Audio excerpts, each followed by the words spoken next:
Everyone, welcome to the session. आज की class में हम पढ़ने जा रहे हैं पंजाब स्कूल एजुकेशन बोर्ड की 9वीं क्लास की हिंदी की किताब और उसमें उसका 16वां पार्ट विजेंद्री पाल के ऊपर। पहले हम इस पार्ट का सार समझेंगे, फिर इम्पोर्टेंट क्वेश्चन आंसर्स के ऊपर चर्चा करेंगे। तो चलिए शुरू करते हैं। बद्री पाल यात्रा वृत्तांत पर्वतरोही विजेंद्री पाल द्वारा ही लिखित है। इसमें लेखिका ने अपनी एवरेस्ट विजय अभिमान की यात्रा का रोचक वर्णन किया है। इसमें इन्होंने अपनी संपूर्ण जीवन यात्रा तथा पर्वतारोहण यात्रा का वर्णन किया है। विजेंद्री पाल का जन्म 24 मई सन 1954 ईस्वी को हुआ था। बचपन से ही उन्होंने लड़की होकर भी कुछ अलग करने का निश्चय कर लिया था। वह बहुत बड़े बड़े सपने देखा करती थी। वह 10 वर्ष की उम्र में ही जंगलों तथा पहाड़ी ढलानों पर अकेली निडर होकर घूमा करती थी। उसका बचपन अत्यंत गरीबी में व्यतीत हुआ, किंतु उसने बचपन में ही माता पिता को कुछ अलग करने को कहा। वह पढ़ाई में बहुत अच्छी थी, खेलकूद में भी बहुत श्रेष्ठ। उसने गोला फेंक, डिस्क फेंक और लंबी कूद में अनेक कप जीते थे। 8वीं कक्षा अच्छे अंकों से पास की। आगे की पढ़ाई सिलाई कढ़ाई का काम करके जारी रखी, क्योंकि उसके पिता ने आगे पढ़ने से मना कर दिया था। लगातार कठोर मेहनत करके उसने MA, B.Ed की पढ़ाई पूरी की। घर में खाली बैठने के बजाय उसने नेहरू संस्थान के आरंभिक पर्वतारोहित कोर्स में प्रवेश ले लिया। यहाँ बर्फ तथा चट्टानों पर चढ़ने के तरीकों का अध्ययन किया, रैपलिंग के रोमांच का अनुभव किया। यहाँ अभियान को आयोजित करने का भी प्रशिक्षण लिया। इसके बाद काला नाग 6387 मीटर की चढ़ाई की। इस चढ़ाई में उसे A ग्रेड मिला। यहाँ से अन्य अभियानों में भाग लेने की अनुमति मिल गई। सन 1984 में एवरेस्ट अभियान के लिए चुना गया। इसके लिए 9 मई सन 1984 ईस्वी को प्रातः 7 बजे शिखर कैंप से प्रस्थान किया गया। 16 मई को प्रातः 8 बजे तक अभियान के दूसरे कैंप तक साथियों के साथ पहुंच गई। यहाँ से अगले दिन सुबह चढ़ाई शुरू की। यहाँ से विजेंद्री पाल ने अपने साथियों के साथ बिना रस्सी के ही चढ़ाई शुरू की। वह अंग दोरजी के साथ निश्चित गति से ऊपर चढ़ती गई। जमी बर्फ से सीधी व ढलाऊ चट्टानें सख्त एवं भुरभुरी थी। वे 2 घंटे से पहले ही शिखर के कैंप में पहुंच गए। अंततः 23 मई सन 1984 के दिन दोपहर 1:07 वे एवरेस्ट की चोटी पर पहुंच गई। उसने घुटनों के बल बैठकर सागर माथे के ताज का चुंबन किया। थैले से दुर्गा माँ का चित्र तथा हनुमान चालीसा निकाला तथा लाल कपड़े में लपेटकर छोटी सी पूजा अर्चना की। आनंद के उस क्षण में माता पिता का ध्यान आया। उसने हाथ जोड़कर दोरजी के प्रति आदर प्रकट किया। वह बहुत खुश थी। उस शिखर पर उसने 43 मिनट बिताए। चोटी के समीप के खुले स्थान से पत्थरों के कुछ नमूने लेकर वापस यात्रा शुरू की। इस यात्रा के पर्वतारोहण में श्रेष्ठता के लिए भारतीय पर्वतारोहण संघ ने उसे प्रतिष्ठित स्वर्ण पदक दिया तथा अनेक सम्मान तथा पुरस्कार भी दिए। भारत सरकार द्वारा पद्मश्री तथा अर्जुन पुरस्कार भी दिया गया। तो ये था पाठ का सार। मैं उम्मीद करती हूँ आप लोगों को विजेंद्री पाल जी के बारे में काफी ज्ञान हो गया होगा। अब हम चर्चा करते हैं इस पाठ के अभ्यास के बारे में। यहाँ है निम्नलिखित प्रश्नों के उत्तर 1 या 2 पंक्तियों में दीजिए। पहला, बद्री पाल ने बचपन में क्या दृढ़ निश्चय कर लिया था? उत्तर, विजेंद्री पाल ने बचपन में ये दृढ़ निश्चय कर लिया था कि वह परिवार में किसी से पीछे नहीं रहेगी। दूसरा, विजेंद्री पाल के माता पिता किस बात से दुखी थे? उत्तर, बद्री पाल के माता पिता अपने बच्चों की सपनों की दुनिया से दुखी थे। तीसरा, बचेंद्री पाल ने किन मैदानी खेलों में कप जीते? उत्तर, बद्री पाल ने गोला फेंक, डिस्क फेंक तथा लंबी दौड़ में कप जीते। चौथा, बचेंद्री पाल ने कब अपने आप को पर्वतारोहण के लिए पूरी तरह समर्पित किया? उत्तर, बचेंद्री पाल ने अपनी पढ़ाई पूरी करने के बाद अपने आप को पर्वतारोहण के लिए पूरी तरह समर्पित किया। आगे, रैपलिंग का क्या अर्थ है? उत्तर, रैपलिंग का अर्थ है ऊंची चट्टान अथवा हिमखंड से एक नायलॉन की रस्सी के सहारे कुछ ही क्षणों में नीचे आना। छेवां, बचेंद्री पाल और अंगदोर्जी ने बर्फ काटने के लिए किस चीज का इस्तेमाल किया? उत्तर, बचेंद्री पाल और अंगदोर्जी के बर्फ काटने के लिए फावड़े का इस्तेमाल किया। सातवां, एवरेस्ट की चोटी पर पहुंचने वाली प्रथम भारतीय महिला कौन है? उत्तर, एवरेस्ट की चोटी पर पहुंचने वाली प्रथम भारतीय महिला बचेंद्री पाल है। आठवां प्रश्न, एवरेस्ट पर आनंद के क्षणों में बचेंद्री पाल को किनका ध्यान आया? उत्तर, एवरेस्ट पर आनंद में क्षणों में बचेंद्री पाल को अपने माता पिता का ध्यान आया। आगे, बचेंद्री पाल को कौन कौन से पुरस्कार दिए गए? उत्तर, बचेंद्री पाल को पद्मश्री, अर्जुन पुरस्कार तथा प्रतिष्ठित स्वर्ण पदक पुरस्कार दिए गए। आगे, निम्नलिखित प्रश्नों के उत्तर 3 या 4 पंक्तियों में दीजिए।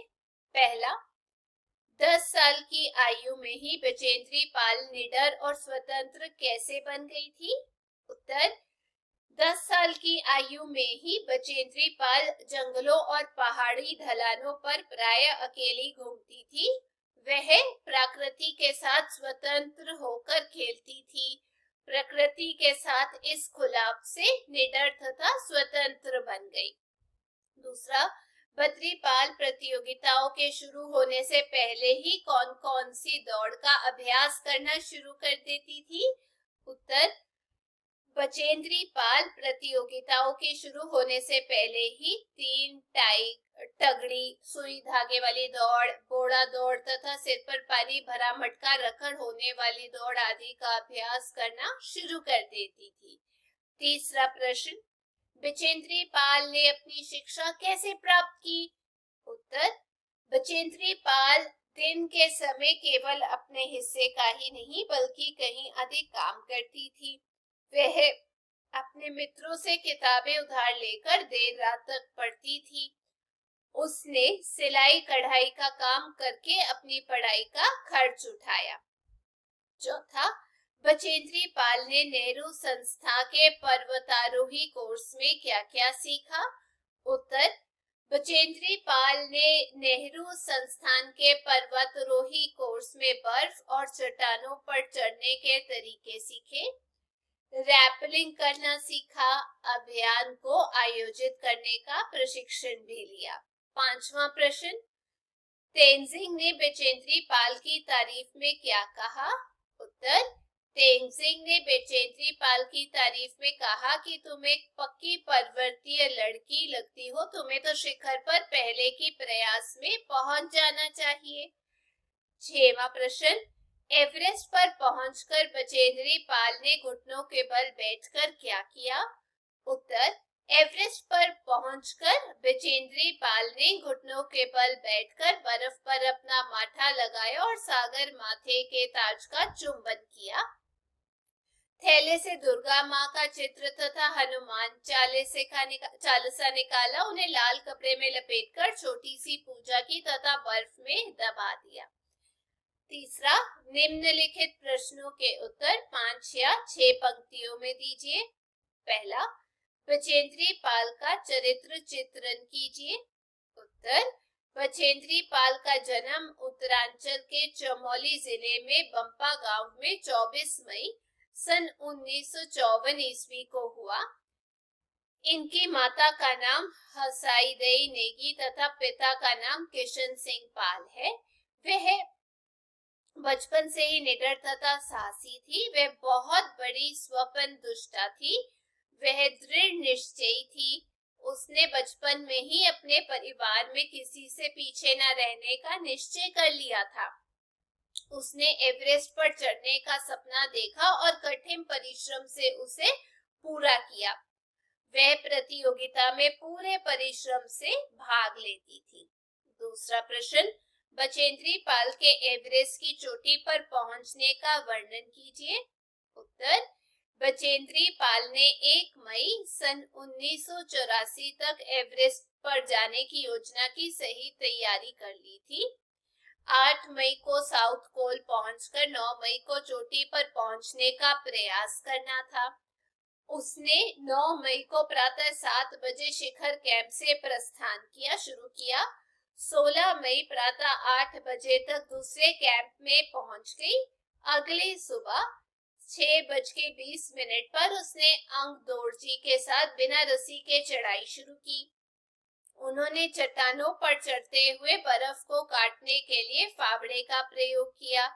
वे 2 घंटे से पहले ही शिखर के कैंप पर पहुंच गए। इस प्रकार निरंतर बढ़ते हुए वे 23 मई सन 1984 को एवरेस्ट चोटी पर पहुंच गए। आगे भाषा बोध है। निम्नलिखित एक वचन शब्दों के बहुवचन रूप जो है वो लिखिए। तो मैंने लिखा है एक वचन, बहुवचन।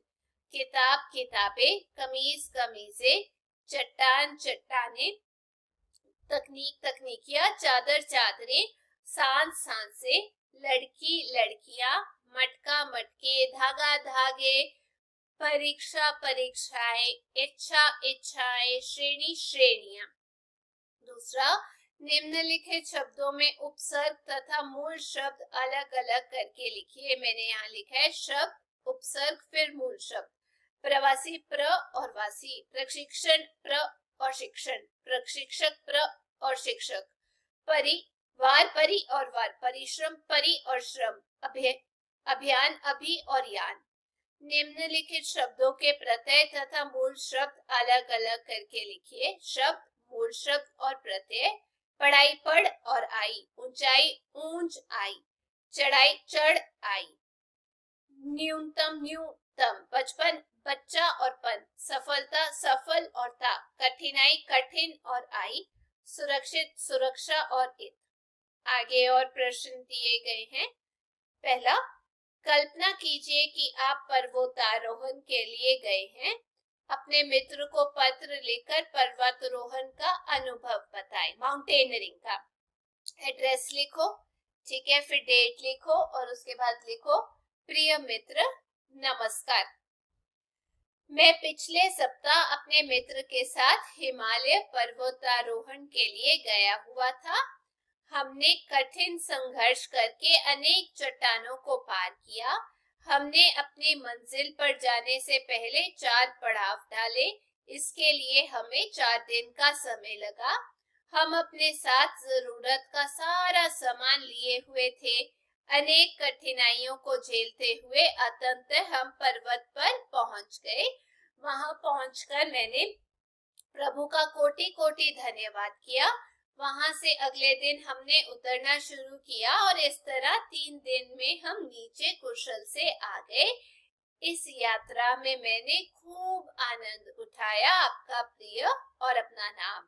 दूसरा, आपने अपने भविष्य के लिए क्या लक्ष्य निर्धारित किया है? उत्तर, मैं एक आदर्श अध्यापक बनना चाहता हूँ। मैं इसलिए अध्यापक बनना चाहता हूँ ताकि अपने देश की सच्ची सेवा कर सकूं। मैं एक आदर्श अध्यापक बनकर बच्चों को आदर्श नागरिक बनाना चाहता हूँ। मैं उन्हें समाज, संस्कृति, धर्म की शिक्षा देना चाहता हूँ। मैं बच्चों का सर्वांगीण विकास करना चाहता हूँ। मैं जीवन भर स्वयं शिक्षा से जुड़कर देश के कर्णधारों को शिक्षा प्रदान करना चाहता हूँ। कुछ और काम करने के लिए दिया गया, आप करना। जैसे पहला प्रश्न है, अपने विद्यालय में होने वाले खेलों में बढ़ चढ़कर आप भी भाग लेना। दूसरा, मन के हारे हार, मन के जीते जीत, इस विषय पर कक्षा में परिचर्चा आयोजित करें। और तीसरा, विभिन्न क्षेत्रों में उच्च स्थान प्राप्त करने वाली भारतीय महिलाओं के चित्र चार्ट पर लगाकर कक्षा में टांगे। आगे ज्ञान विस्तार है।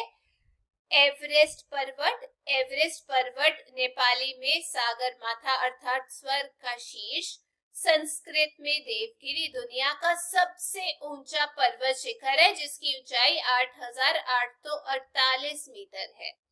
अगला, तेंजिंग नॉर्गे एक नेपाली पर्वतारोही थे।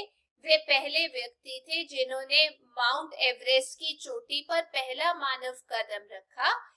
इस मिशन में न्यूजीलैंड के सर एडमंड हिलेरी भी उनके साथ थे। 29 मई सन 1953 को 7वें प्रयास में उन्हें इस मिशन में सफलता मिली।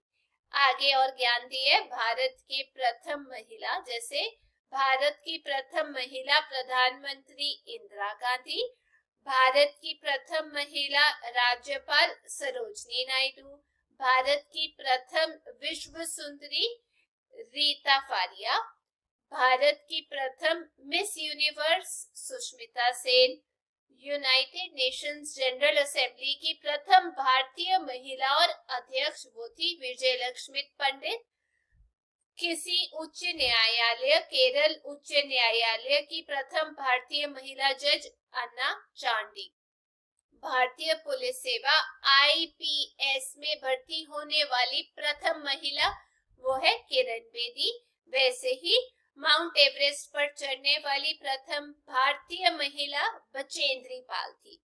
वैसी भारत के उच्चतम न्यायालय की प्रथम महिला जज वो है न्यायमूर्ति एम फातिमा बीबी है।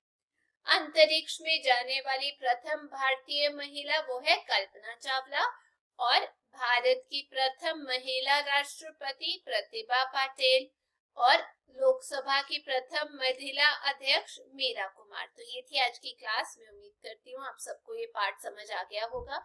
यदि वीडियो भी अच्छी लगी तो चैनल को लाइक शेयर सब्सक्राइब करना मत भूलिएगा। हम लोग फिर मिलेंगे। Till then take care, bye bye.